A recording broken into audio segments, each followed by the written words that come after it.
মানুষেরও সিগারেট খাওয়া উচিত না, সিম্পল হিসেবে। দেখেন একজন যখন ধূমপান করে পাশের মানুষের কিন্তু বেশিরভাগ সময় অস্বস্তির একটা কারণ হয়ে দাঁড়ায়।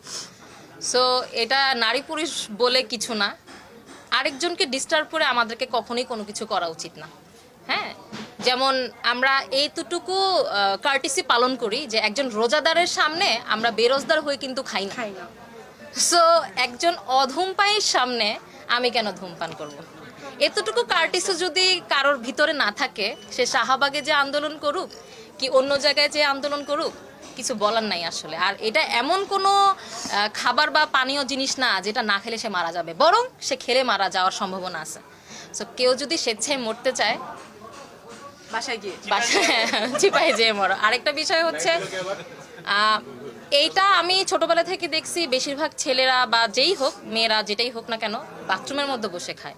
তো সেই জিনিস বড় হতে হতে দেখলাম যে পাবলিক প্লেসে খাওয়ার জন্য আন্দোলন করতেছে। এখন পাবলিক প্লেসে যদি কারোর মন চায় খাবে, তারপরে যদি কেউ জুতার বাড়ি দুটা খায় সেটার জন্য আবার কিছু বলা যাবে না, কারণ তোমার মন চাইছে তুমি সিগারেট খাইছো, যার ক্ষতি হয়েছে, যার কষ্ট হয়েছে, তারও মন চাইছে তোমাকে দুটো থাপ্পড় মারবে। তোমাকে যেমন কেউ কিছু বলতে পারবে না, তুমিও তাকে কিছু বলতে পারবে না। Nice, very That's it. Nice answer. ওর তো নেত্রী হওয়া উচিত। প্লিজ আমাকে ভোট দিবেন। প্লিজ আপনাদের ভোট মুলাপিকে দিবেন।